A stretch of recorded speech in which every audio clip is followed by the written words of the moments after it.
Welcome to the Creative Mind podcast. My name is Maike Döhling. I'm your host and I'm here to inspire you in unfolding your creativity and greatness. Today with my special guests Matthias Ludwig and Jeff Hallman about the art of stand-up comedy. Enjoy the conversation. Alles klar. How are you? Good. I will just answer. I will just start. I'm good.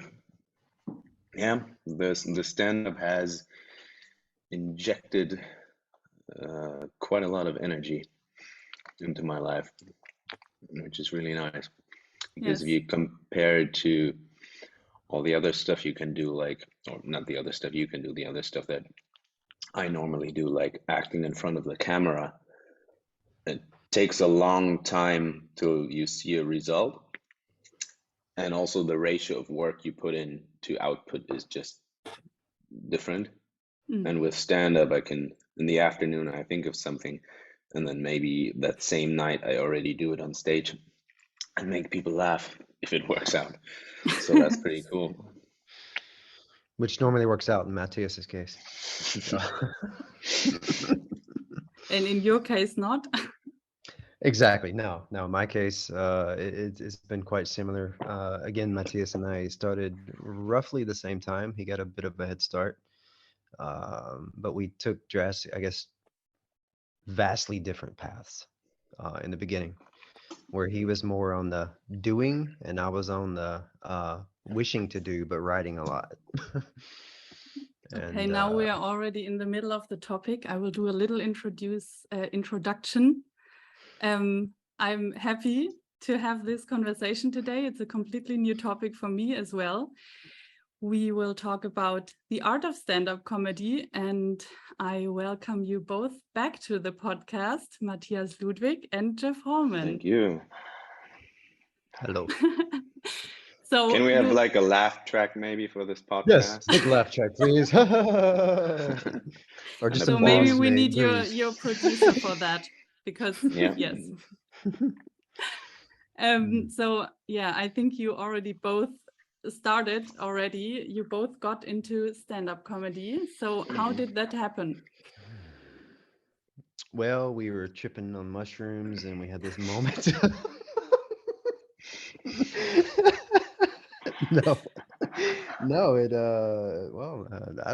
Go ahead, Matthias.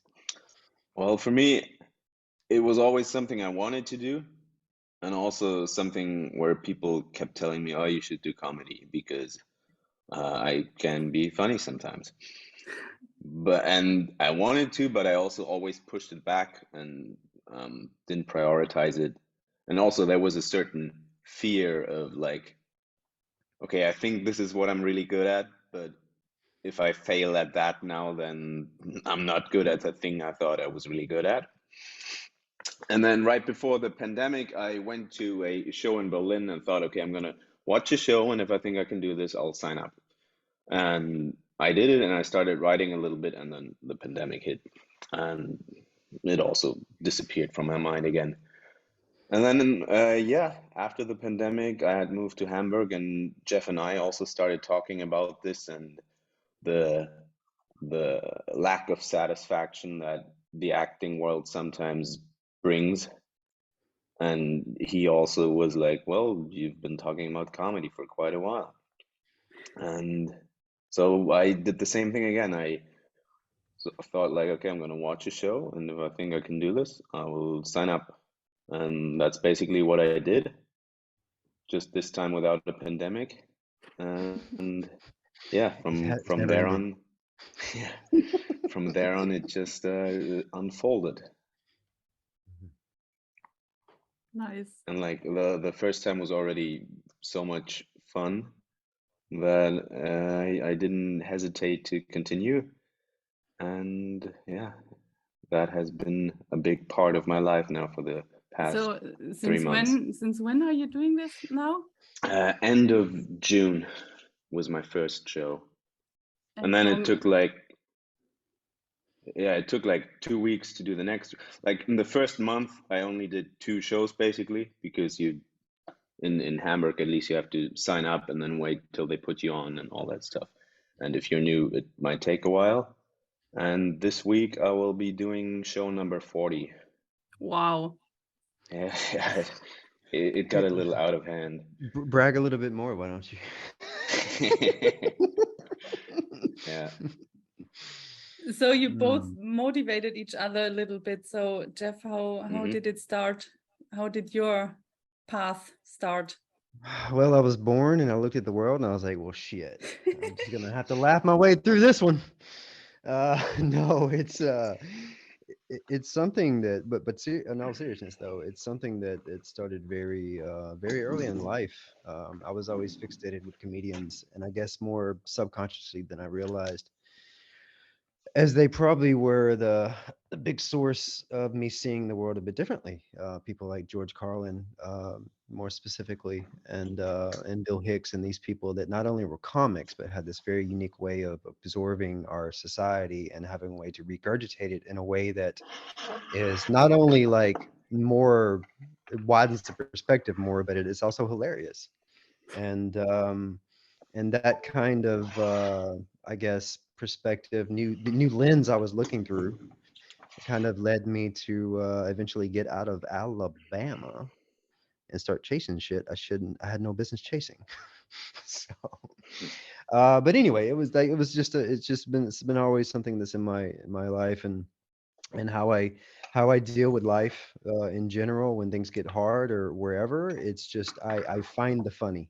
I always instinctively find humor in everything I've ever experienced, well before I even realized that I actually wanted to do comedy.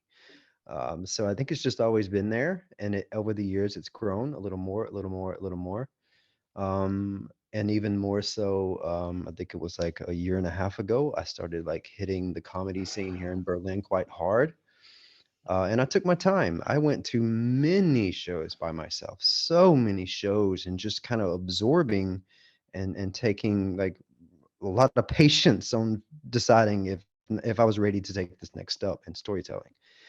And it just so happened that Matthias and I struck up a conversation. But like himself, no, I was going to these shows, and then the pandemic hits. Whatever momentum I built to do this ran into a brick wall, what is the pandemic. Um, but again, like I said, Matthias and I sprung up a conversation. We were kind of both in similar territory with this idea. And in that way, we motivated each other. But I will say he probably motivated me a little bit more because he took the first step. And I was like, oh, yeah, motherfucker. Okay. All right. I'm going to take it too. So, yeah. So when was your first show? Oh, Jesus Christ. I, I'm very Southern American. I'm horrible at dates and stuff. So it was like I don't know, a month and a half ago, and it was like it was at the Wall here in Berlin in 3 minutes, and I thought it was horrible. I mean, I remember texting, sending a voice message to Matthias, me like, man, I just ate it, and yeah, it wasn't as bad as I initially thought, but yeah, it was Why did you quite. think it was horrible? Oh, this is a good question. I don't want to talk too much, but like, I arrogance, arrogance, because I thought that for some reason at this point in my life with acting was above nervousness, like being nervous and have anxious, anxiety towards things. I was like, oh, I'm not gonna be nervous. I'm not gonna be nervous, and I had this whole thing I wanted to write, particularly to come out with, and I was like, I'm just gonna step on stage and do it and not care. I remember telling Matthias, not gonna care. Um, and the moment I arrived at the venue, a tsunami out of left field just hit me that is called a massive wall of like freak out.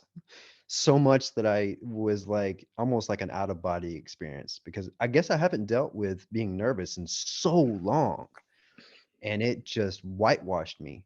But somehow, I think because I had my friends there watching my first one, which is not a great idea, but I it disagree. was, yeah, it was a great idea because them Yeah. being there forced me to push through it.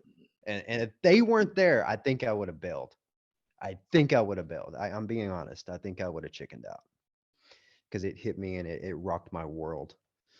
And I don't remember I don't remember being on stage. I don't remember anything, any feeling. I don't remember anything about being up there. It's almost like I just blacked out. So yeah. But you saw it afterwards, and then It took me a while. I didn't watch it for a while. And it's really, even now, it's hard for me to watch my stuff. It's really hard for me to watch my stuff. Just last night, I had 2 shows actually. And I thought went really well. And then I watched them and I spent all morning critiquing and tearing myself down. But I think that's a good process to have. Matthias, how nervous were you for your first show? I was also nervous, but I anticipated being nervous, and I always feel like nervous is a weird word because it's loaded up with negativity in a way, versus excitement. So I knew like it would be adrenaline and all that, but I kind of knew that would happen.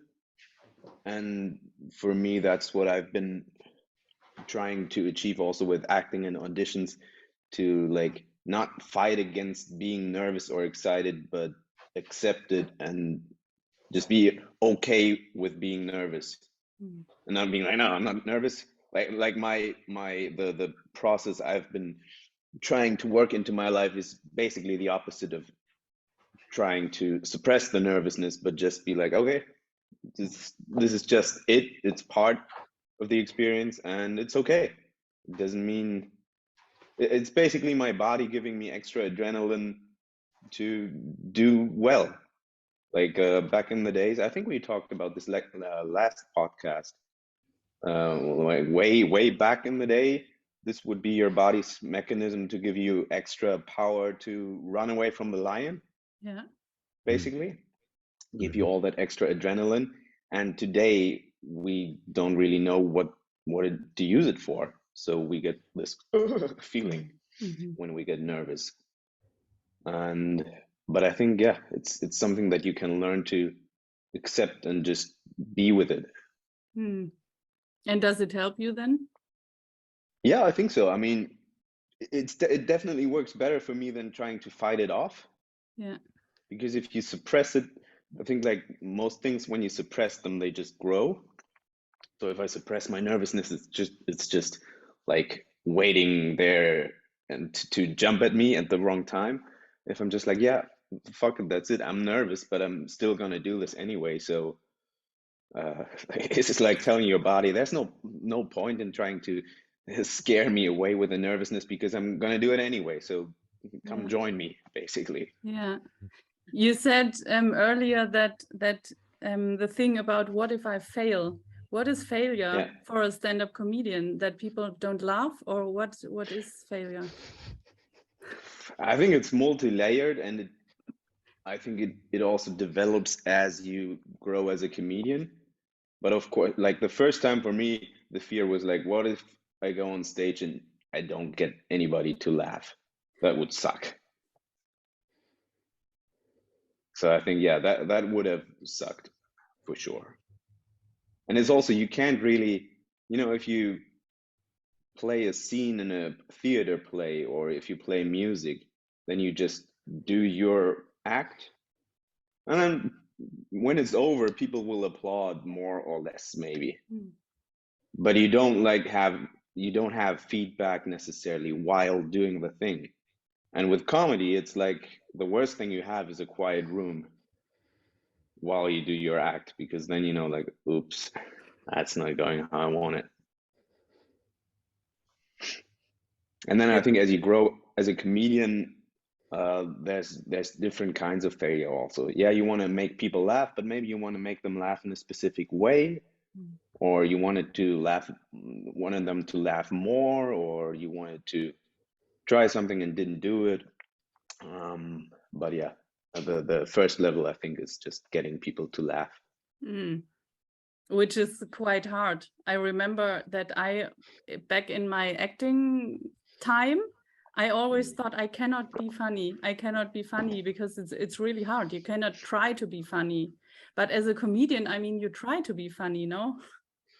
Yeah, it's different because I know I can be very funny in like a social setting in a group of people. I know I can be funny. I have no fear or doubt about that if I'm in a group of people that I can get them to laugh. But it's different from stepping on stage and having something prepared, because if you say something spontaneously in a group and nobody laughs, it doesn't matter. Okay, just nobody laughed. But if you have something prepared and it's like, oh, this is what I thought up and what I hope is funny, and then it's not, then then it's awkward. Yeah. And then you have to find your way to deal with that also. How do you deal with that? Well, the good thing about the way that I have approached stand-up now, because also that's the way I enjoy watching it, is when people don't just do like one-line jokes where you have like set up, joke. But I enjoy it if people go into kind of a story and take you on the ride. So, and that's also what I enjoy doing. And the nice thing about that is you can just continue. You don't have this moment of, here's my punchline. Okay, nobody laughs. Okay, let's go on to the next joke and hope that works. Because you can just, okay, if nobody laughs at that spot where I thought somebody would laugh, I just continue with the story, and it doesn't have the weird moment of waiting for the laugh. This is a very interesting thing you just brought up. See, the thing that we're doing right now, mostly, well, Matthias is stepped out of this ring for one show, but what we're doing is called open mics. So open mics are where all these comedians come in. They either work on material, they polish up material, they try new material or whatever. So therefore, it's usually done by the host. So the host gets it together. Usually, the host is able to reach out to their like fan bases or whatever they built so far, because they do the marketing for it. So so when people come see open mic, they who knows what they're going to get. Like Matthias said, they're going to get storytellers or they're going to get one-line jokers. They don't really know. And there are different types of comedians. There's all sorts of different types of comedians. There are the ones that are just fantastic with the short jokes. I mean, they can just like boom, boom, boom, boom. And then there's somebody like me who want to get up there and tell a 3-hour story. and, and that's a problem. That's a problem. And it's great in the writing process because I love the writing. I love the journey of that, and getting people somewhere, like getting them to my punchline and to another setup from this setup, and like connecting everything. It's like puzzle piecing. But the problem with this, particularly in open mic world, I guess, is that the crowds vary. You cannot predict who's going to be in the crowd. Me and Matthias talk about this all the time. Like, you can get up there and you can just kill it. You felt it, and you could do it in front of an entire crowd, a full room. But if they're not into it, if they were up there, if they were wanted a specific type of joke, or they don't want to hear story time, they just want to laugh, like boom, boom, boom. If I'm getting up telling a story, I'm gonna bore them till I get to the point of the punchline, and then vice versa. If you're getting up there and do one line, just very simplistic kind of jokes, and they're like, no, I want to go deeper with this, like really take me on a journey. Don't. So you never know who you're gonna get audience wise, but it changes once you get to a different level. After you've been doing it a while, you start building people. When they come see you, you're on show or a show you're connected to help it together, they know what they're coming for. And then they can tune in better. But until then, it's just like, for myself, I dealt with nerves the first time, but then this idea that I wasn't gonna have to deal with anxiety or any kind of nerves has been somewhat true, and to a fault, I will say, because just like, my painting and in the acting world, I tend to tune in to my intensity. My intense self always wants to be the storyteller in me. So therefore, I do love making people laugh. There's nothing better than being on a film set doing a very intense scene, just very emotionless, and then between takes, just saying the slightest little thing to make the entire room burst out into laughter. That's that kind of crazy like balance that I love. But my problem now, and I discovered this time, is like I need to find what Matthias was talking about. I need to find a way to keep myself a little bit nervous, because then my arrogant vibe takes over, and it's not. I'm pulling from like this morning. I'm watching myself last night. I was like, "You're just too confident, dude. That's not good." So yeah.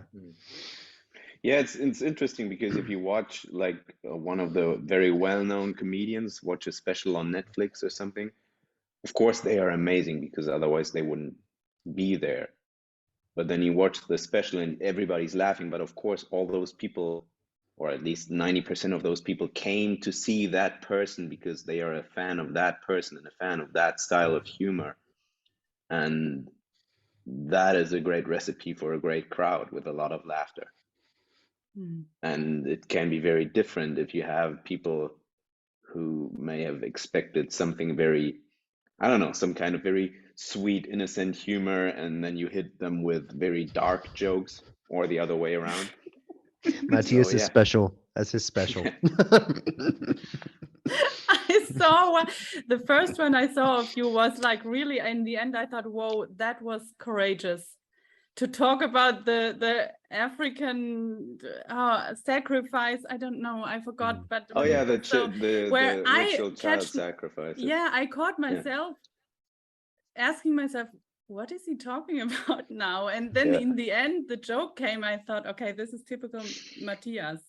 It was great, but I that is not easy to do that. Yeah, I tried from the very first time I went on stage. I said to myself, okay, I always need to have a joke that scares me a little bit, that people will get mad about it or throw me out of the room. But it hasn't happened so far. It's actually those jokes tend to be the most fun in the end. And I also I love this this, you know, sometimes you have it that the crowd goes like, you can feel them go like, what the fuck is happening? And then at some point they have to laugh at it, and you can, it's a different kind of laughter when it like bursts out of them because they're like, I shouldn't laugh at this, but it's funny. That's the best one. That's the best one for me. I can't wait until you do more English sets in Berlin, because Yeah, you're talking about very hypersensitive people just waiting to be triggered left and right. yeah, So it's gonna be fun. yeah. You come into a hot spot when it comes to that. Everybody's like, "Huh? You can't make fun of that." Yeah. Good luck with that. So maybe you want to talk a little bit about the writing process, or first, where did you find your stories? Then how does that work? Do you write your whole speech down and learn it by heart, or do you have stories to tell and know what comes after the other, or do you improvise during the on stage? So how is that whole creating process going? Well, or maybe you also have different ways. I would say we do have different ways, but this is something that Matthias and I talk about a lot too. We kind of have a head start in one thing, being actors. Memorization muscle is already there. It's worked out. So many people that get on mics, they have little cheat sheets, which is fine. It's something that's well done in the open mic world. But Matthias and I are used to memorizing text. Especially, it makes it a lot easier when it's our text, it's our writing. But yeah, I'll let you start with the writing process, Mr. Ludwig.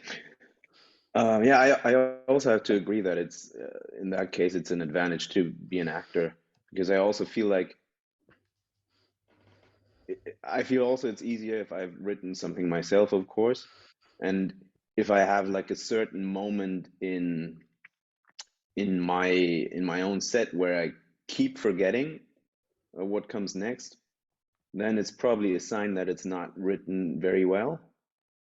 And I feel the same about scenes. If a scene is very well written. It's very easy to memorize most of the times. I mean, unless it's some specific, I don't know, 1800 or legal speech or something like that. But a scene that's very well written is normally quite easy to memorize in my experience. Maybe not the exact words, but the whole structure itself. And for the writing process itself, it can be very different. Like sometimes I just have like a line or a word that I think, oh, that could be something. I'm gonna write that, and I just make a note about it.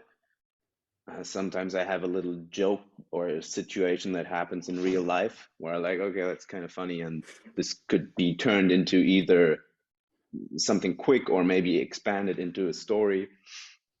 Sometimes I had a night where I couldn't sleep, and just a whole, I don't know, 3-minute set about vampires popped into my head, just like. And then also when you write an idea, and then what I do, like, and when I've written like a first draft or whatever, then I say it out loud, and then I already make changes or additions to it. And then also you do something on stage and you figure out, okay, this part works really well. Maybe I can expand that a little bit. And okay, this little paragraph didn't really do much, kick it out or change it. So I can't say I have one fixed process yet, because some ideas just flood me like, I don't know, it's just like I open some kind of floodgates, and it just like, it's complete there, like the whole set is there, a whole 3 or 4 minutes. And sometimes it's just like I have a note about a certain thing in my little notebook for a while till I turn it into something. And then sometimes you improvise something and it goes really well, and you're like, okay, maybe I should do something with that. So yeah, I don't have a specific process yet, and I'm not sure if I will have. I think for me, it's just gonna be like that. Some things will just come to me very quickly and completely, and some things will require more sitting down and working it and trying it out and working it again. But it is always a mix for me of writing it and then just saying it out loud as I would say it. And then not necessarily learn it word by word, but know the structure and then have some freedom in there. And then of course some jokes are set up in a way where you need to hit like a certain rhythm or specific word to make it work. Mm. On to the next. On to the next. Is that me? No, it's again, what's great about all art forms is there's so many different ways and so many avenues to do things. I feel like that I'm pretty set in my writing ways, at least for now. I'm open to obviously change, but I kind of tuned into what I didn't know I was already doing for such a long time. Um, I can look through my iPhone and then my iPhone before that, and I can look through my notes. And what I always did was, when I would go through a day, if something I found was funny, or I would see, like, I don't know, some kind of marketing ad that was just so stupid, and or just whatever, I would make a note. I'd make a note of it. And I've been doing this for years.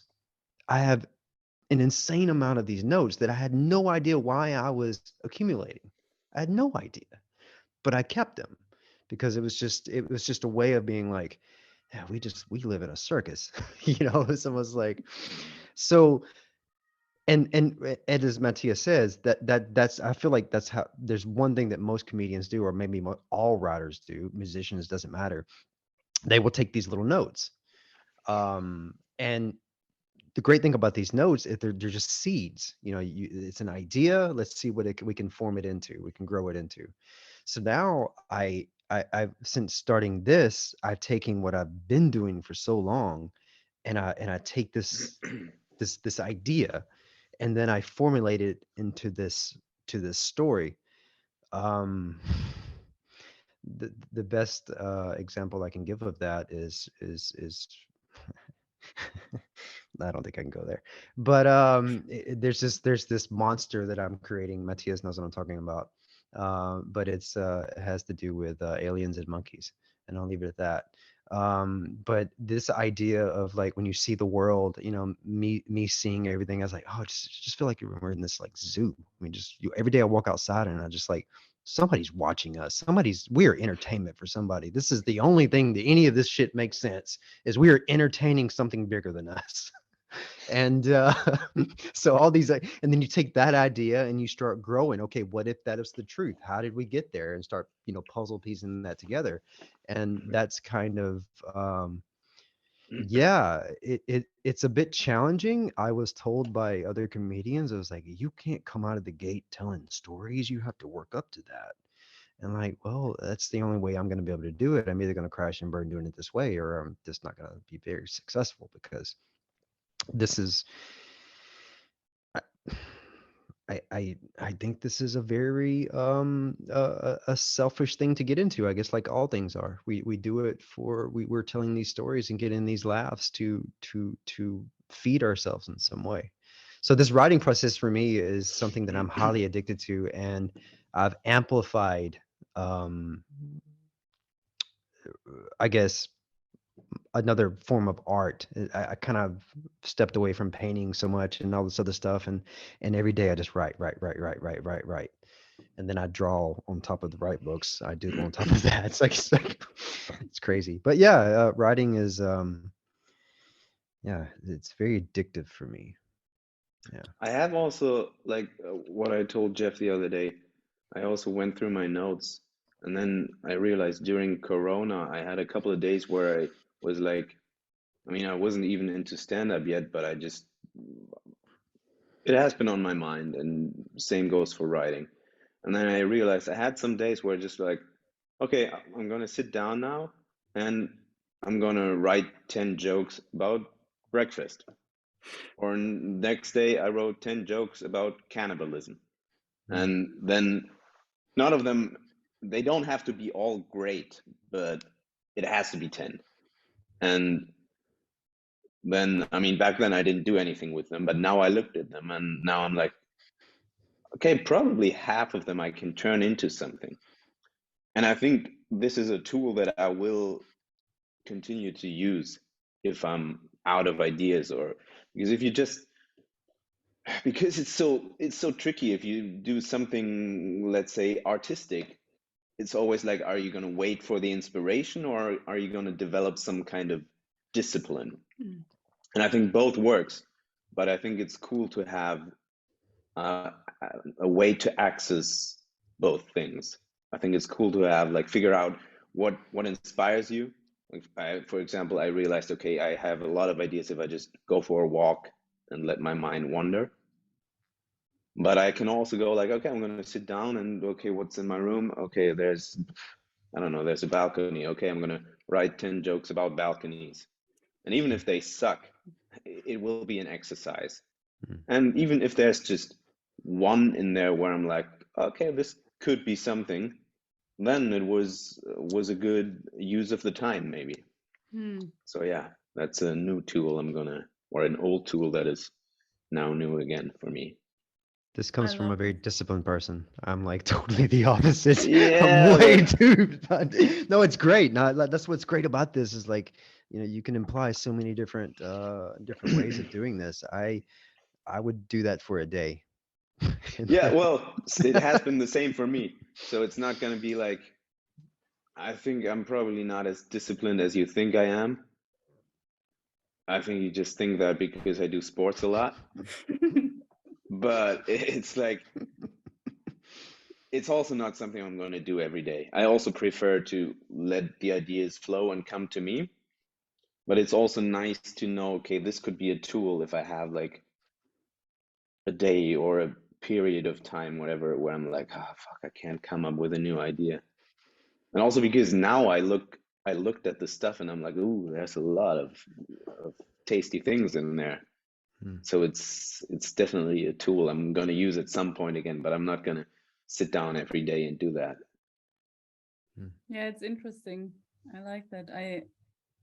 I think I'm also more the person, I mean, I don't do stand-up comedy, but also more the person who goes with the flow, but sometimes it needs to, I know I have to present something 2 days later, and then I have to sit down and be creative. And sometimes I think it's also good to provoke it a little bit, or to just sit down and do it. Yeah, I think there are ways to make the flow happen. And I think for some people, maybe it happens very easily and very naturally, and probably Jeff is one of them. And for some people, it's quite hard to access that state. And it also depends on what your everyday life looks like. If you're 9 to 5 office person and you want to do stand-up in the evening, it's probably tricky to wait for inspiration to hit you, because you have a certain time during the day. I don't know, maybe you can like take an hour somewhere and be like, okay, this is where I write my jokes. But if you then sit and wait for inspiration to kick in, it might take a while till you have a set together. Or I mean, it's not just about stand-up comedy. I think it's similar for all creative things. You can either you have a way, either it just comes to you, or you have to find a way to make it happen. And sometimes it'll be more work, and sometimes it'll be more natural. But I think it's good to figure out both. Yeah. Or you could just submit to being a full artist and, Yeah, not work a 9 to 5 and stress out every day yeah, about having to pay the bills. And you open all kind of portals that way because yeah. you stay Stress stressed out. stress about Yeah. other things. Stress out about other things, and therefore Yeah. all this other stuff is like coming in. Yeah, that's that. Yeah. But I mean, yeah, but at some point, to be a little more disciplined, to be more balanced is good. But to go back on something we said earlier, that Matthias briefly mentioned over, that I wanted to say something about, was that improv. I think improv is something we both really wish to dive into as well, because that is like, there's nothing more freeing than I can envision, like stepping on stage and not having a script, not being prepared, and just feeding off of people. And then if you can make people laugh that way, just completely out of the poof, that's got to be such a intoxicating feeling to really, not only for like the crowd, but even for yourself, the person you're doing this with. So I think we both want to venture into that world at some point too. But can you do that on the open mics as well? Just improvise? Or because Matthias, you told me that there are sets where you just can go with safe material. What does that mean? Yeah, like if you get booked for a show and they pay you, then of course they expect you to have material that you've tested before. And then there's these other stages where you have less stage time normally, somewhere between 5 and 8 minutes maybe. And it's like, this is the place to test new stuff. And there, of course, there you can also improvise and do what's called crowd work, where you do exactly that. Talk to the people and see if something happens there. Although I've seen people do that in open mic. I've seen people like step on and try to do crowd work, and everybody's just like, oh, don't. Yeah. It's not every crowd is up for that, and I get it, because I think that's one of the cliches that's also kind of true. Sometimes you go to a comedy show and then the comedian will talk to me and make fun of me, and I don't like it. And I think that it can be done in a very nice way, but it can also be very annoying. Yeah, because at the end of the day, we're all comedians, but we're all like, we're still humans. We're all built completely different. And for myself, I am lusting at the idea to get into the roast world. I'm ready to destroy people and have them destroy me. I get something out of that. But you can only do that with people that you're friends with. I think you can only roast people you connect with, because roasting outside of that realm is just weird, and I don't know. So if you ever hear me roasting somebody and really like laying into someone, that means I really like them. Just say no. Matthias, it's coming. So what's your intention behind the comedy? Is it to make people laugh, or do you also have something where you want to, like, in a way, change the perspective of people and talk about critical stuff that people get focused on that in a different way and not through the news? Or what's your intention with the comedy? Where does that, where do you want to go with this? Or Should what's I also, take this one first? Oh, you can start, of course. Yes to everything you just said. It's for myself, obviously. It's a way for me to process my own perspective, kind of out loud, and kind of, this is gonna sound weird, in a disciplined way to get myself to understand it better, because I'm taking the time to focus on it and write it out. But at the same time, selfishly want to be a mirror towards it's a way for me to scream out loud at the society that I was born in and I'm forced to live in and I'm forced to deal with every day. It's almost like this is my artistic avenue to just become this massive mirror and shove it in their faces, if I'm being honest with you. So yes, I do want to reflect life is the way I experience it. And I have a deeper meaning. If you're talking financially, yes, it would be amazing to get to a point to like live and travel like this. But as you both know, I'm an artist in many avenues, and the financial department is like, it's true artist world. So, but yeah, for me, I want to. I have something to say. I have something, not even to say, to kind of reflect. I would say that's my purpose, I would say. Yeah, I think amen to that.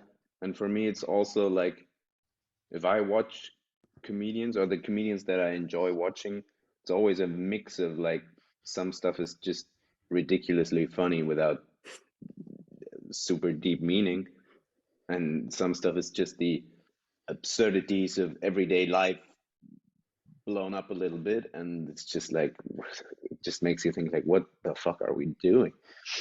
And some stuff is then maybe like somewhere where you have like a real, let's say, message or idea, or where you want to share your perspective of things in a funny way. But in the end, it's just the feeling of giving somebody a really good time that is priceless. Well, not priceless, actually, my hourly rate is. Right. Yeah, you've worked up to an hourly rate yet. I haven't. I'm I still, charge yeah. I charge per Yeah. joke. Yeah, Like yeah. every okay, you laughed at that one. Okay, You've that's done 550 400 for you. shows. Yeah, you Yeah. can do that. But to quickly explain to what he just said and also what I said into a little condensed story. Like last night's a great example of that. I did a second show, kind of like a surprise show. I didn't know I was going to do after my original show that I did last night, and I did the bit that I'd been doing that has to do with cigarettes. I'm not going to go into it, but it has to do with cigarettes. There's a part in the bit where I do a little action scenes, and I pull cigarette smoke, and I say, sorry for cursing for this, but I say fuck you, as a little bit that I have with smoking and saying the word fuck you. And afterwards, when everybody was outside, it's almost like the entire crowd, which was a packed house at this place, went outside to smoke. Like they all smoked. And they were all looking at me laughing, smoking their cigarettes and going, fuck you, Jeff. but in a great way. It was almost like they were taking a moment to like laugh and like give it back to me a little bit because they're smoking, but almost in a way that they acknowledged what I said. And I kind of think that's the point. It's like even one of the guys goes, where are all the kids at? He's like, it was a really nice little experience right afterwards. And I think that's the point, I would say. No, I like it because I thought about it these days because I'm reading a book at the moment which is it's about creativity, and that we are all wired to create, and what creative people, what's going on in their mind. And it was also so interesting because they said that a lot of art, it doesn't matter if it's speaking or writing or whatever it is, the most creative things are because you don't create something completely new. Creativity is to connect the things in a new way. And I like that people also, and comedians can do that way, to connect the things, the pieces new, and also to bring the focus on something where people would just walk by without looking at it. I mean, all artists can do that, but I thought that stand-up comedians are also good in just taking something which people don't focus on and bring it to the stage, and people might start thinking of it. Yeah, that's part of a little bit I wrote also, because at some point after a show, somebody came to me and was like, "Oh, that's quite brave what you do on stage." And then it's like, well, I'm actually just saying words and they all exist already, and I just put them in a little bit of a new order, and that's it basically. But that can be enough already. Yeah. It's like I feel like all art is in a way remixing things. This is Like really something you've great. seen and putting it into a new context or a new combination or new perspective. Yeah. And I've been simultaneously practicing this of something that I actually did a long time ago, that I started doing it again as I start doing the stand-up ward as well. I have these little notebooks, as I told you, that I write all the time in. Well, I've also been reintroduced to myself this art technique, and I do it with my son. We take a pen, we close our eyes, and we make a scribble. And we take that scribble and we just kind of turn it and look at it and see what we see in it. And whatever we see, we draw like whatever we see, and it becomes something. And that in itself is my way of processing what I'm doing with comedy. I'm taking this chaotic mess that I'm within, and what I see in it, I'm trying to capture in a way, and then amplify that back to the source. Yeah. So it's like it's fun too. I suggest everyone try it. Doesn't matter if you're an artist or not. I suggest everyone try that. Scribble on a piece of paper and just turn it. You will see something in it, and you can draw it. It's so fulfilling. I don't know what God alien imprinted us with this creative thing, but Yeah. it's something really fulfilling when you do that. I like that picture. I mean, it's all, we can also go outside into nature and I don't know, look at it at another way. But it's a good example with a picture.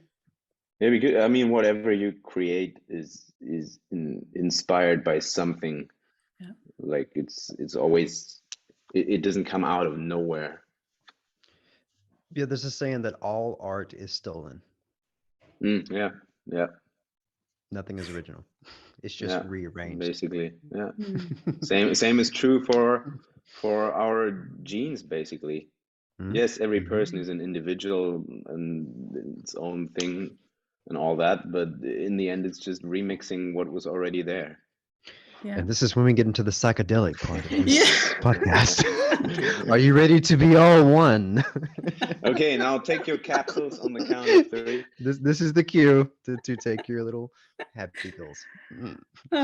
Yes, I thought the same actually. So back to the stand-up comedy. If we say stand-up comedy is an art, what does a comedy show make good? Or what is a good comedy show, or a good comedian as well?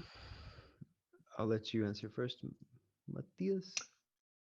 Well, I think like there's of course very technical elements, like I don't know, rhythm and speech that you can understand. Because I've also seen comedians that are really funny, but they mumble so much that it's like what? So, but that's, I would say, kind of the boring part of it. Then I'd say it's about finding your own individual perspective on the world.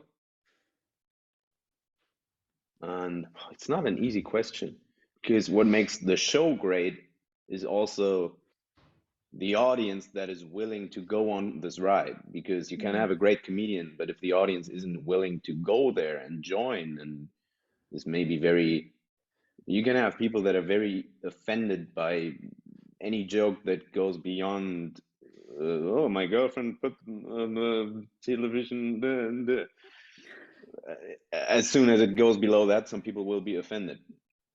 And I think it's a great show also needs a great audience that is willing to explore and go a little bit over the line to see where the line is at.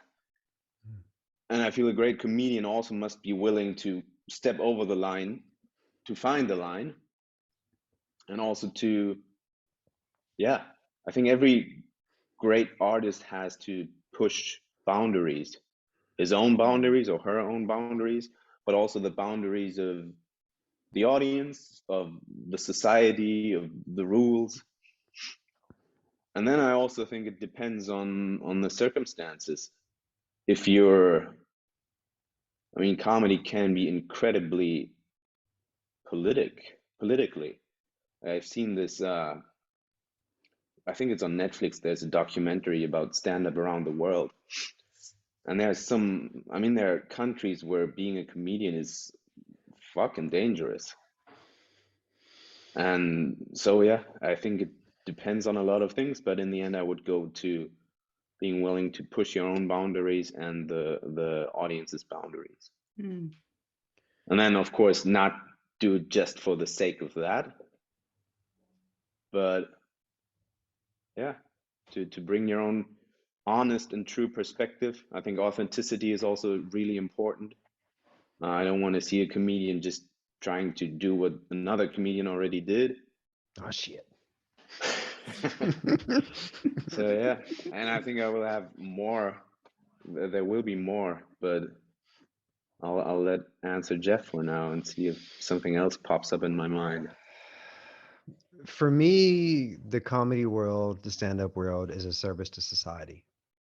I think it's the instant relief that society needs to carry on. I think people go to laugh, to take a temporary relief from their life, from in different parts of their lives they're not happy with. And like the instant depressive killer is laughter, no matter what. The moment you laugh, you are releasing everything that you're holding.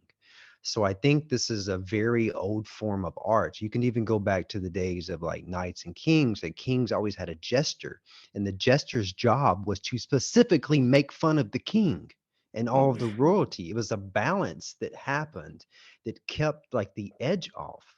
So I think the comedy world is this is why it exists. This is this purpose for us here. It's a way to reflect. And also, like Matthias said, there are places in the world who have restricted that, I guess, purpose, because what it does is it can tear down controlling mechanisms. If there are places that really control their societies, if they see that being made fun of or challenged intellectually, which is usually what comedy does, can become a threat. And that's where, you get into tricky waters. And then it's so interesting now, even politically in first world countries, how comedians are under the microscope. This whole cancellation thing is pretty much because comedians are the mediators. The comedians are the mediators of the world.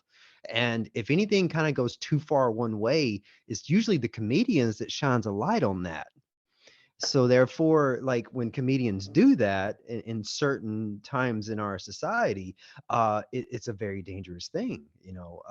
Even now you have big time comedians who have well, some other comedians have done some other things to get canceled, but we won't go there. But mostly for me, that is my understanding as to what comedy is and why it exists. And it exists in our society, our zoo. And I feel very much a part of that. I feel that is Matthias talked about connecting with that and finding yourself in that. I have never been closer to whatever I feel that I am. This is it. I'm a part of that source. And I think it kind of trickles into the other things that I do artistically, but this is the closest I've ever been. to whatever that is.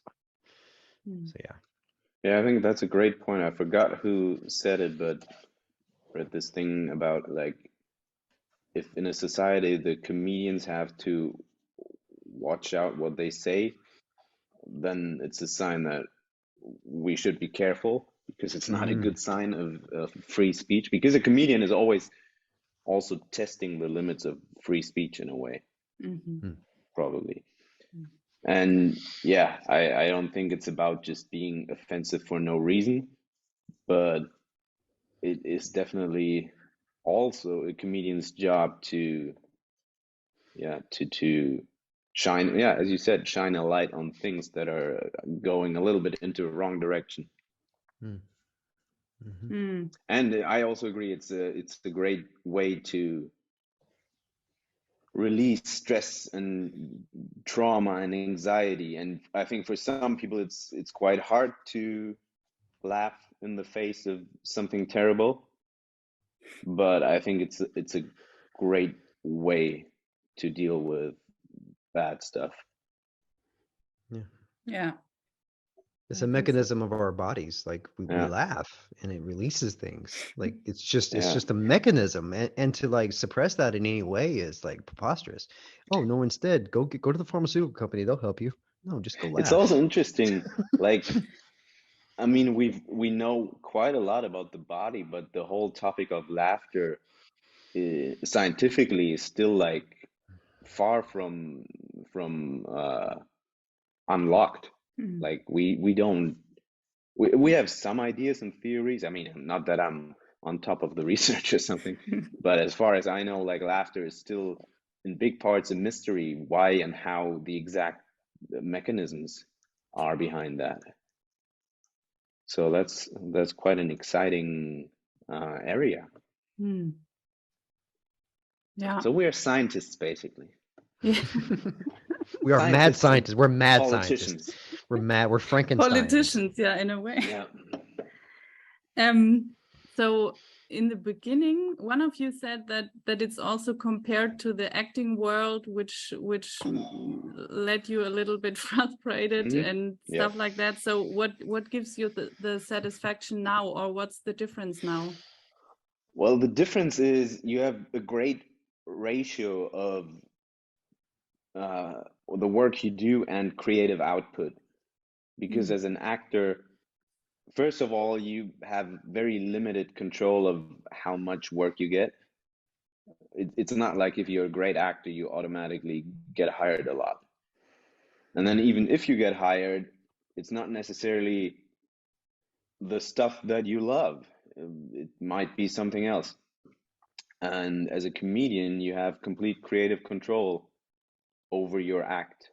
And it can go very fast. Like just the example, maybe I write something on Monday afternoon, and then on Monday evening, I do it on stage. So that is very satisfying. Just the turnover, the speed of the turnover of like, okay, writing, doing. Whereas if you shoot a movie, it even apart from needing money and a crew and all that, it takes quite a while from writing it to shooting it to editing it to releasing it. It's just a different time frame. And comedy can have a very quick time frame, but still whatever you made in that quick time frame, you can still make better and improve over a longer time frame. So I think that makes it very artistically satisfying. Yeah, I love It's a that. double-edged sword. It's a double-edged sword. It's acting is like Matthias said, it's a collaborative art form, and it's the biggest difference is, though, if you're a good comedian, if it's what you are, you will succeed. You will succeed. If you're a good actor, you're a really good actor, you got to get really lucky to even get the chance to succeed. So you have much more power to control your own destiny in this world. But the other side of that sword is this. there's nothing more terrifying to have all that control at your feet. You have to Oh, do the wow. writing. You have to do the performing. Yep. You have to get over the stage fright. It's on you. So that is absolutely, there's a saying at the top things that most humans are afraid of. Public speaking is number one and death is number two. Okay. Yeah. So, and there's a reason for that. So if you take that control and you want to do that, you got to be ready to do that. Mhm. So it's in one way, it's more, it's a simple way to succeed, but simultaneously it's far more challenging. Because other people write for you. You just got to like read it in acting. And then, but gosh, like the process, I just did an audition. I was telling Matthias not long ago, I was like, I don't care if I get any more auditions. And of course I get 2 auditions that week. And and I did them really quickly and sent them off. I was like, well, I should get this. And I felt good about it. It was a good audition. And you're like, yeah, nothing. Next day, nothing, nothing. Mhm. Nothing. And then nothing. Yeah. And where this is like, oh, I've got an idea. I'll just go to stage. I'll go on stage. I'll just do it. That's Yeah. the difference. Yes. You Yeah, got and more control. even if your idea was shitty, then you'll get the feedback and you move on. Exactly. But yeah, it's true. It's scarier because there's nothing to hide behind. You can't say, No. oh, the script was bad, the director was bad, the cameraman was bad. It's all The you. comedian was bad. Yeah, it's all you. The comedian was bad. Yeah. I love that. Because it's what you just said, that it's a way of creating and having the power, and not, you don't have any excuses to say, the industry and they didn't book me and no feedback and stuff like that. You can have the Yeah, and power. I mean, of course, there's also a social media game and stuff, and there's comedians that are more, let's say, commercially successful because they are better at that, and there's very funny comedians who are not well known because they're really bad at marketing themselves. But I agree that it's not as bad as the acting world. Like the I'm acting creative. world is just, yeah. I'm The creative, but I acting world is just suck. different. Yeah. Yeah, like you said, the acting world is different, and but I sucked at that as well. If I'm honest with you, I sucked at the acting world when it comes to that. So I'm not a Yeah. good self Yeah. salesman. I'm just fucking not. I I love the think most process artists, and doing. yeah, I think most artists are not very good salespersons because it's two opposites in a way. Yeah, Definitely. But financially though, I'll say that can't talk too much on financial issues. I am like a purebred artist, but it's speaking back to the double-edged sword. I would even say it's easier to make money in the acting world than it will be stand-up, because most acting stuff, you're at least going to get something. Right now, I'm just spending money, mostly because I'm not in a big city. As an actor, I think as a comedian, we're both way too new to know for sure. We know the acting world quite well, but I think as a comedian, it's quite realistic if you do good work and you're consistent to be, after a while, at a point where you make some money of it. It might not be that you live of that, but you can reach a point where you get paid for your gigs. And then as an actor, the payment for the gigs is much better, but just being good and consistent doesn't mean you're gonna get any. As you said, like, you can be a very good actor, do good auditions, but maybe you don't get any jobs. That's a really great point. You're more in control of the stability that you have of continuously doing it. That's a fantastic point. I didn't think about that right now, but you're absolutely right. Like, and it's true. If you book an acting job, it's probably better paid than a comedy job, but it's just not going to happen that often unless you're very lucky. Do you know what I dream of? For some people it just happens, but I know a lot of really, really good actors that don't get the amount of work they should get. A lot. Stop pointing at me, Matthias. Stop pointing at me. You don't have to brag. But you know, I dream of one day of doing a whole set in front of actors because I have so much material. I could just go to Mm, town on actors. I really do. yeah. But you know what that means? Because I love roasting. I love roasting. Do you know why I would do it? Because I love actors. That's why I Hmm. would do it. So, Well, I would so love to see that show. I would love to fucking. There's so I would much. love to do that. Yeah. There's so much to tap into, but I would have to do it in a room full of actors and creatives because you know. Yes, we will organize Hmm. that. Oh yeah. Oh That's gonna please. be that's gonna be a non-paying gig if your audience is actors. No, that's gonna be a SAG gig. They're gonna pay us big for that. We're gonna get royalties off that one. So, but Um, at what point do you earn money with a comedy? Well, if you get booked to do like there's, or at least that's what it's called in Germany, or at least for Hamburg, and I think it goes for Germany. There's the open mic shows where you go to test material and where you have shorter time slots. And then what's called mix shows normally is where you get booked to do like 15, 20-minute sets, then maybe 30 at some points. That's where you get paid. And then also a lot of comedians just at some point organize their own Hmm. special or their own solo program or tour where they either, I don't know, say they tour Germany, they book venues in different cities and do some kind of marketing, or maybe they're already so well known Yeah, and then sell tickets and yeah, make yeah, money of that. well, what I've really seen mostly is the hustle. It's a hustle, Mm, and it's these open mics. Like, and I've experienced it a lot just this week. I think this week is the week that I actually focused in. I was like, oh, that's how you make it as a comedian. Because when Matthias and I were first getting into this, I expressed a lot how I never wanted to host. There's things that I didn't want to do that my like, ego took over. It's like, I don't want to host and I don't want to do crowd work. It's above mm, me. But no, it just doesn't above me. It's just like what didn't interest me. But now I'm seeing that if you're going to I'm seeing these other comedians that are really good comedians here. This is their hustle. They have their own open mics. So what yeah, they do is they find people that they trust. Some yeah, do the sign up stuff and don't do it anymore. And the people that come, it's a donation based, right? So mm, the people that come can donate on the way out, and whoever organized that, the host, will get that yeah, money.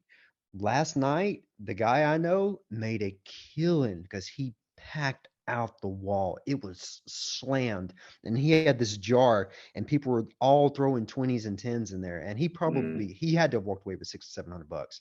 And I was like, mm, holy moly. yeah, And I was like, okay, that's the hustle.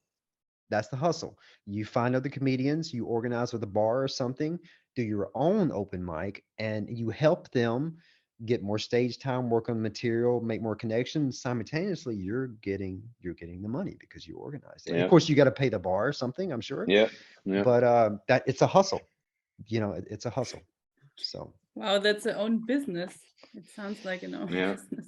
yeah. So, what were the things, or for you, the most important things you learned so far for yourself, and what you improved, maybe also? I think I mentioned it already for myself. I really tuned in, and this was very new. This was since this morning. I realized that all the art that I do, I've always noticed when I did paintings, not to go too far off topic, but when I always did my best paintings is when I was in my worst mood. It was a very intense Mm, mood, either bad mood or whatever. That's when I did my best work. And when I would do like a casting or whatever, I think Matthias helped me with one specific casting that I did of Netflix. Very intense, very emotional, whatever. And like I can dig into that. And and then I looked over my tapes from last night, and I realized in myself, I'm like, okay, I've got to the point already where I'm not worried about skipping a part that I wrote, or not performing this in a very well, or whatever little technical issues. So last night I really nailed all my spots. I was like, oh, I did my bit the way I had envisioned to do my bit. But what I also noticed is I was really intense in doing so. Mm. And I was intense from the start to the finish. It was just overbearing for myself to even watch. And I'm like, I'm just way too high energy. I need to pull back, finesse it. I need to get to the storytelling, the smooth, and then be able to inject that intensity when it needs to be. So it's like self-reflection of work. So what I've learned in this process is that I intensity drives me as an artist. And that is a good thing and an unfortunate thing. So I need to learn more how to kind of coordinate that within myself. That's what I've taken so far. I would say like the one big takeaway, of course, is I can do this. And the differences of doing it in English and in German, because I do both so far. But I think what's really been like one of these insights, and I just formulated that now in my head because of your question, is that whenever you think you're being real and authentic, you can peel off another layer and get even closer to the core. Because I mean, there's some comedians who do like a stage persona and like just the whole persona is an act already. Their character is already an act. And there's nothing wrong with that. It's just, it never appealed to me really. So for me, it was always like, I want to be on stage and talk. And similar to what Jeff experienced, when I did my first set, I just had something in mind how I thought this is how it should be. And now that when I look back at it now and compare it with what I do now, I'm like, yeah, that wasn't completely me yet. Like there was still layers I could peel off to get to who I am as a person. And there will be probably more layers since that core is also changing and evolving. And I think that's one of the exciting parts of this, to be on, for me at least, to be on stage as yourself with no protection and layers and masks, but just be, of course you make jokes and make fun and you perform something, but yeah, doing it with yourself and then allowing yourself to go into all the different modes and zones you have, and not just being stuck in the very intense or very whatever, very dark or very serious or very funny, but just being very flexible and going and moving effortlessly between those. I don't even know what the question was, but No, that's my answer. That's my answer to the question. I don't know what was To asked. any question. But it's funny, like you sparked two things in me. First, I have to take a moment to express how I admire the ability of people that can do this in their second language. In your first language is hard enough. It's hard enough in your first language, but you take on another language that's like you don't have fully mastered, is holy hell. So Matthias is in another ball game as far as that's concerned. But Yeah. but it's and the other thing that it kind of struck me with that is that what I've experienced as well. Also, I have another answer to the question that I know that you asked. But is this community of comedians, of how they support each other, how they're there for each other. Yeah. It's something that's so different, so polar opposite than the acting world. It really is.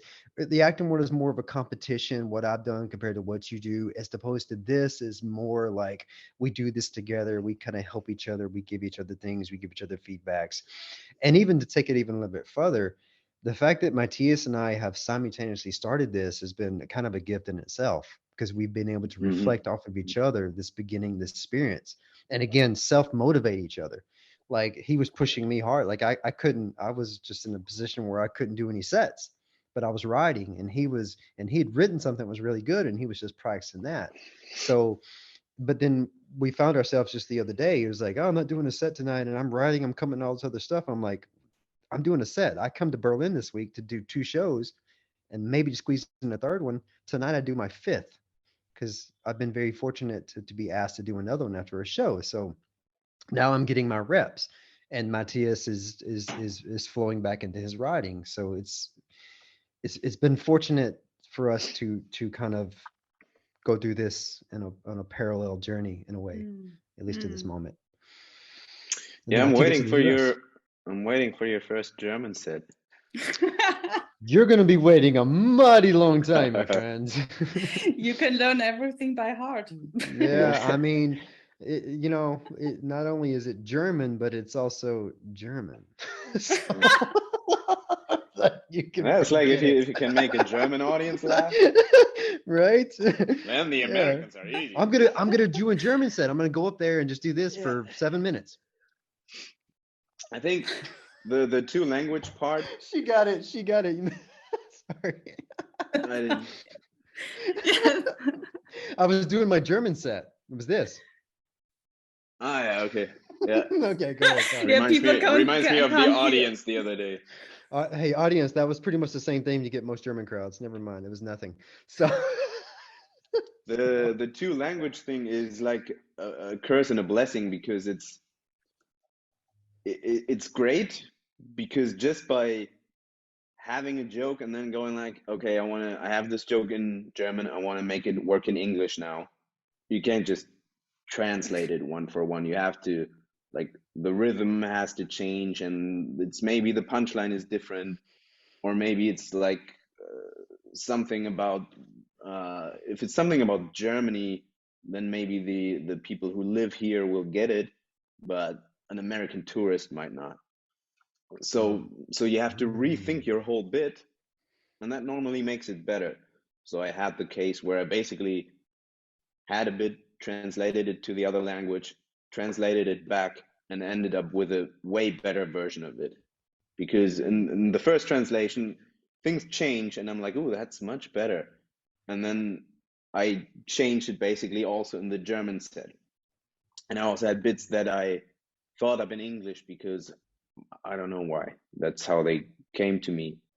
But it's also a curse, because I'm kind of like between two markets in a way. And I'm not sure what to focus on and where to put my energy. I mean, at least in Hamburg, there's a limited amount of English-speaking comedy shows. So right now I'm doing more German stuff. But yeah, it's two different audiences and two different markets. What's the And difference? What would you say? one's German. well, Yeah, of course. But I mean, for you, of course, there's the simple difference is, of course, that the English market is much bigger. It's in the English speaking world, I think stand-up comedy is way more established and known as an art form. And like a lot of people come to German shows and are like, they didn't really know that kind of stuff existed, especially not like in small clubs and stuff. They've seen somebody on TV do it, but they weren't even aware of that. That's something you can go to into your own city and be like, oh, this is a nice little club with 8 people I've never seen before. But wasn't it you, along with other people, that explained to me just the English language itself is a better way to express things comedically? Not sure if I said that.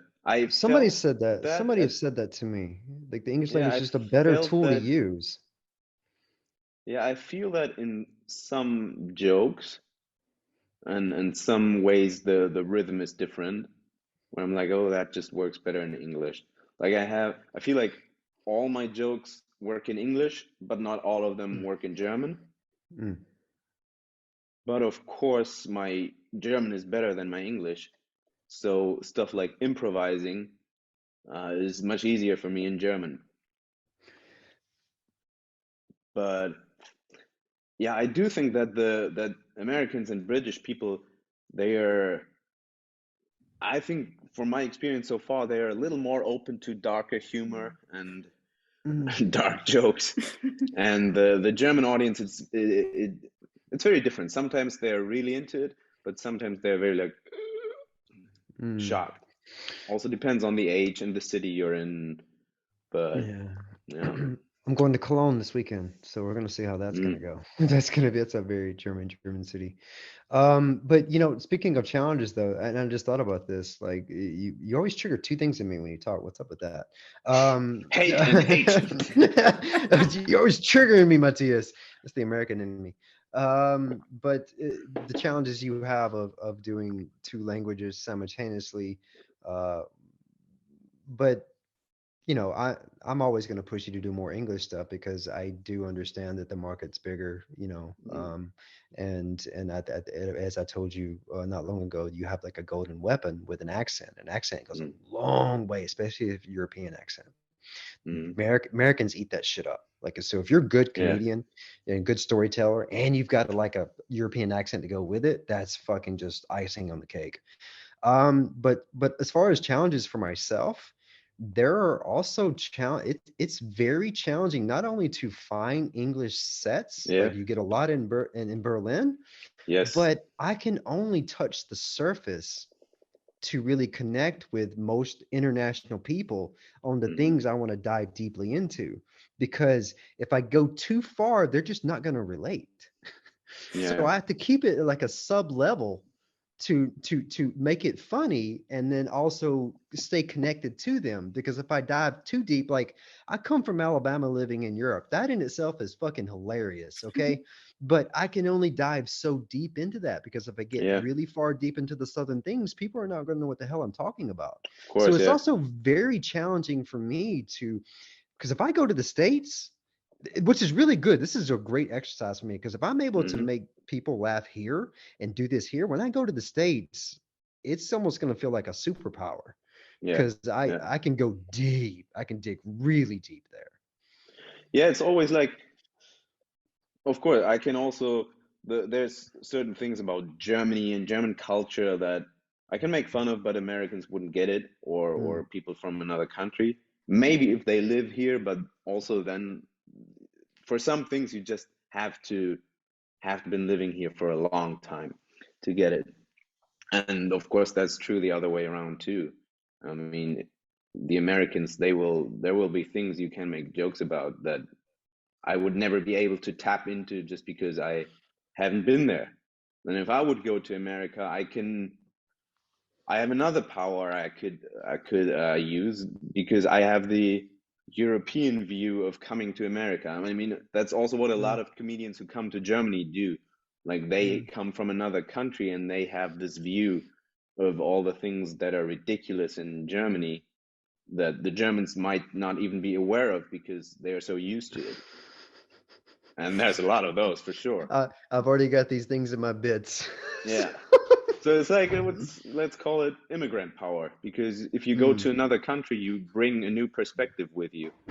And that's always interesting, at least. Yeah, and that's even another ingredient I get to take back to the States with me, is living so long in Europe and having things too. Like I feel like I'm gathering tools to go back to the States and wreak havoc. Because I can dig on them, and then I can dig on over here, and then I can dig on myself, just being ignorant in both places. Yeah. So breaking yourself down is one of the for myself, and I think a lot of comedians are this way as well. Like, really attacking yourself in ways, and attacking the flaws in yourself is not only a hilarious thing to do, and people can connect with you if you're attacking yourself as opposed to just attacking everyone that's around you, but it's also a very therapeutic thing to do. Like, I've already taken some of the darkest things that I've had to experience and express it in a comedic way, and it's been so therapeutic for me already. So I must say, I really liked this conversation, because I think in this hour now, this kind of changed my perspective also on comedians. Because when I think back, when I was young, or like maybe in my 20s also, I couldn't laugh at all about comedians. And for me, it was also something more, I don't know, superficial or not serious or whatever. But today, or also the last days when I thought about it, because of this conversation, I thought, It's actually, and also what Matthias, what you just said, or what you both said, there's a lot of truth in it. I also like that you both said that you kind of never felt so close to who you are.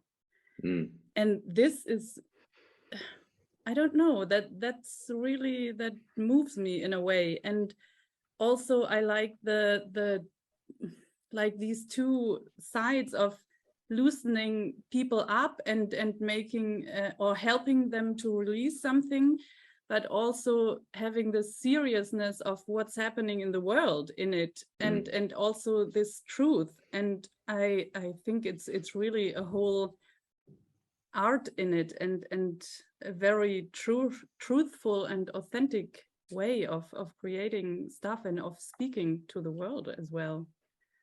So yeah, I think also just came still to my mind, one of the things comedians do is,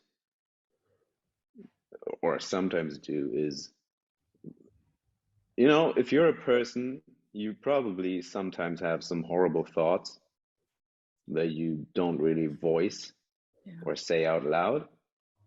But then a comedian can come and do that for you, and suddenly you're like, oh, I'm not the only one. That is awesome.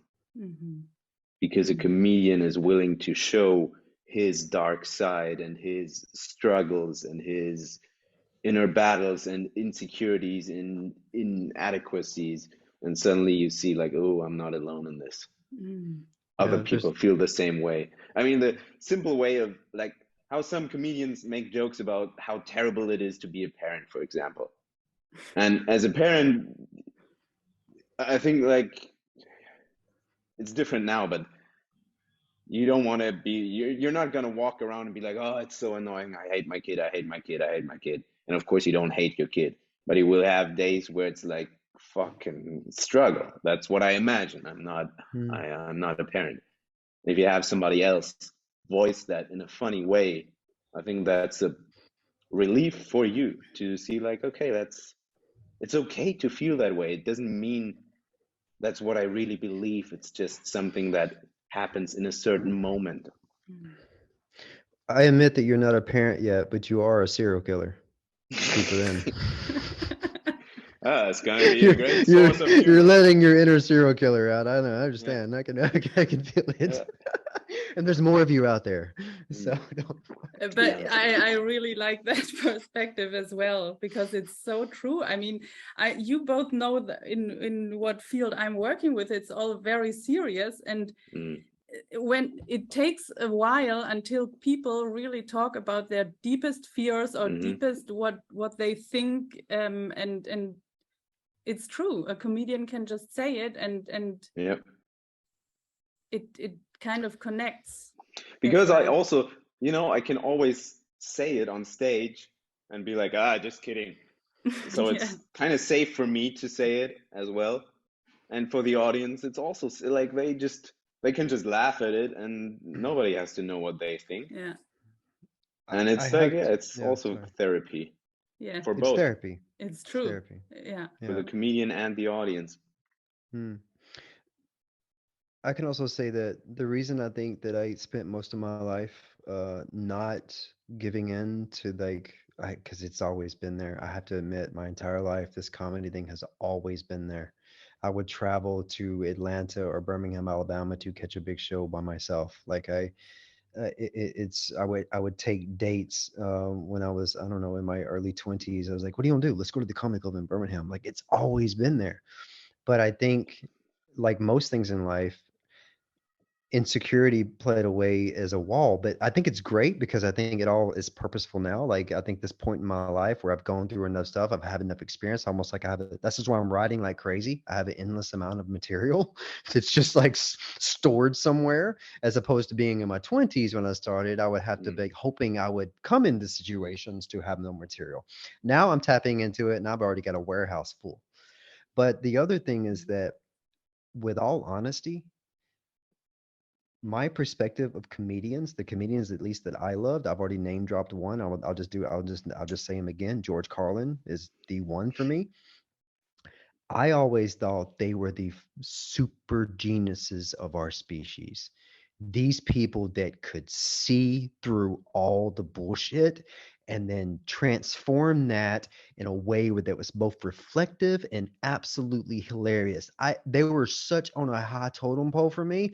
I didn't even think for a second I had any business in that atmosphere.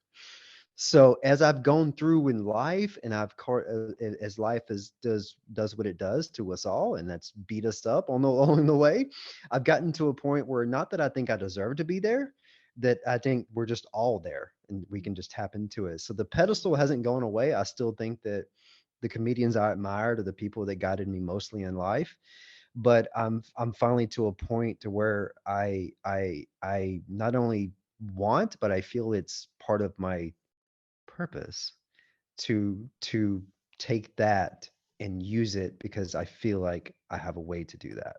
Mm. I feel like I belong, as Matthias said once earlier an hour ago. I think also it's kind of like what you said, Mike. I think, I mean, I can't say I'm still very new to the comedy world, and I can't say that I know all the history and all the great comedians and all that. But I do feel that German stand-up comedy has for a long time been, at least the mainstream part of it, quite superficial and only like played with kind of safe topics like, yeah, relationships and that kind of easy going fun. And maybe I'm wrong, but I feel like at least that's what you were able to see in mainstream television kind of thing growing up. There was that kind of humor. And I felt America, and I think also England, has been for a much longer time been willing to go to funny but more serious places and darker places and more therapeutic topics. I don't know exactly when that started, but yeah, it's Well, if you comedians here look at love it the when Americans are in the crowd. You can tell. yeah, You can definitely. tell when the Americans are in the crowd here, it's a Yeah. much more livelier crowd. Yeah, And it's also, I that's mean, just the truth. Yeah. Americans in general are more expressive and louder with whatever they feel. Yeah, you can So if always they tell when think it's Americans are funny, around. yeah. I'm actually I started watching a documentary when stand-up stood out. That's about the 70s and 80s in Boston, when apparently a Mm-hmm. lot of stand-up comedy started to grow and happen and take shape. And where it was also, I haven't watched it completely yet, but that seems to be also one of the places where this shift from clean comedy to what we know now today happened. Where it was like, or did you tell me about that? Or was that in the documentary? Where, or was it in the podcast with Joe Rogan, where there was this fuck meter, and in a I club don't only a remember. certain times of, there was only a limited amount of times per night where the word fuck was allowed on stage. Oh, yeah. I've So heard of you this, but had, I didn't say this. Yeah.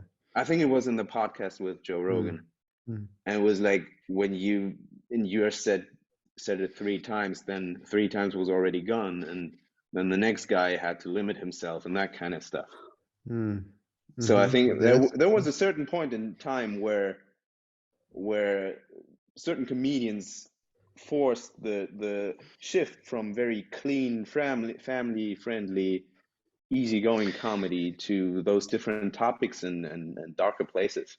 Well, as an American, I can tell you even more about who the comedians that pioneered that. Mm. The Eddie Murphy, when he put out Delirious and these things. I mean, I Mm-hmm. remember in the early '90s when this happened, and it was such a big deal. It was all over the news things. It was like, don't let your children watch this. This is the devil's thing. Like, really? And he Yeah. just came out, and he's just like on fire. And you have Yeah. Richard Pryor, and you again Carlin, and you had all these comedians that really they pioneered what exists today. Without those comedians, you wouldn't have that atmosphere. They Yeah. really pushed through, and that's what you need. So, Matthias, I'm putting a lot of pressure on you right now to push through Germany and be the pioneer and the sacrificial lamb, okay? No, it's So, definitely there now, but because I've seen also the other German comedians, and they're willing to go there. Not all of them, of course, but not everybody wants to go there. But those kinds of comedians exists now for sure. But yeah, I'm not really aware how it is in the television world because I haven't really checked out the German stand-up world in television. But yeah, we definitely owe it to those guys who came before us. okay, this is another topic, so I don't want to dive into it too deep, but that's interesting. I remember when I first moved to Germany and I would watch the television shows and stuff like that. It felt very Americanized, but very Mm. watered down. Mm. There's no risk being taken. Yeah, It's all the simplistic stuff of safe and and then family friendly. safe and family friendly. And all my German friends would tell me, I was like, oh yeah, our films and television here is horrible. And I would Mm. watch it. I was like, oh, but it looks very Americanized. Mm. And I don't understand it obviously because I knew no German then. But the more I started understanding German, I was like, okay, I get it. They just took the safe route. It's Yeah, like took the glitter and really no depth. But I think that comes with time. I think that comes, yeah, the states went through a very dark time and had to go through a bunch of stuff to kind of get there. And I really do think comedians are, this is going to be weird, but they're philosophers in a way. They're mm. ways to really radiate and kind of change. This sounds really weird, but they really have a way to change the world. And I think that's why it can be such a dangerous thing in Yeah, certain situations because they really do have power to change perceptions. yeah. I It think is. it ties in with the immediate thing that they have. Like they have a thought, and that night they will say it on stage, and then afterwards people will think about it, even Mhm. if it wasn't funny. And they do that week after week. Whereas a series or a movie, it takes a while. It can have it maybe have a bigger impact, or of course it can have a bigger impact than a single comedian.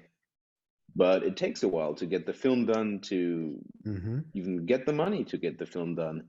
It's easier to shut down a movie than to shut down a bunch of comedians talking to people in Oh yeah. dark Oh yeah. dark Because bars. yeah. Yep. So if you're listening at home, kids, if you really want to change the world, become a comedian.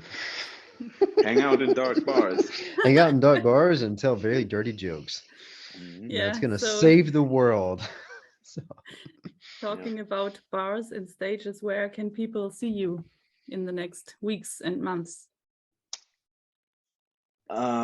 For this month, I definitely have a show on Friday and Saturday in Hamburg, German shows, and beyond, I don't know, but currently I have definitely like between 2 and 4 shows every week in Hamburg.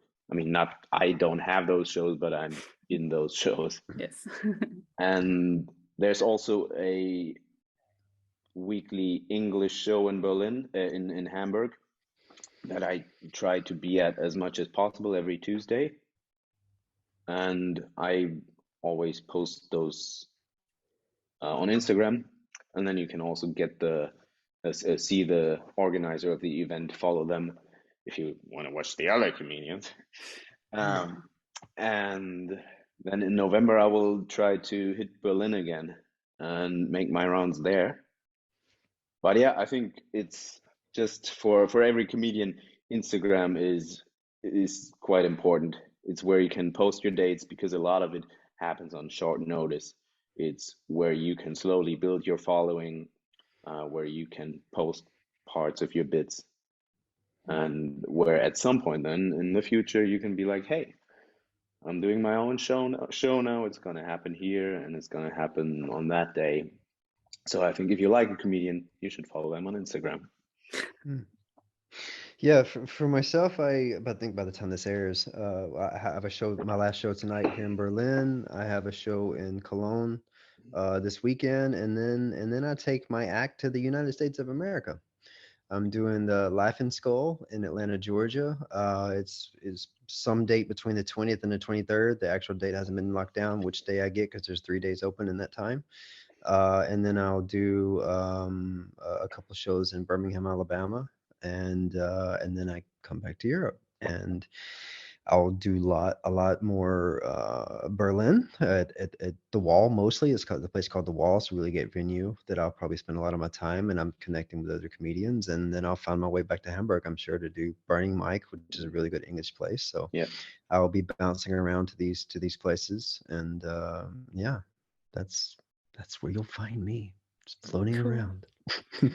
So I put your Instagram in the show notes. People can find you there. And I hope I can see you on stage as well one day. Yes. Thank you for this very interesting and beautiful conversation. Is there anything else you want to share today or tell the people, which I didn't ask? Save the world, be comedians. On repeat. If you go to a comedy show and it's funny, then laugh loud. Laugh, don't just smile, my friends. Smiling, we can't hear that. No, but seriously, it will fill the room with energy. Yeah. And I think the same goes for every kind of art or act or whatever you watch and appreciate. If you like it, then Yes. make it known. If you like my artwork, please come laugh at it. Please. Nothing will make me feel better. Go to the ballet and laugh. Yeah, and laugh. Just laugh every event you ever go to. Yeah. That's how you heal the world. So there you go. Yeah. Thank you. Thank you very much. Thank you. I hope we could inspire you with this conversation, and it maybe also shifted your perspective on stand-up comedy, or you took something else from it for your own creative path. We would be happy to receive your feedback, which you can give us on Instagram below this episode's post. Also, you find all show dates and news on Jeff's and Matthias's Instagram, and of course all links in the show notes. Thank you so much for listening, and see you soon.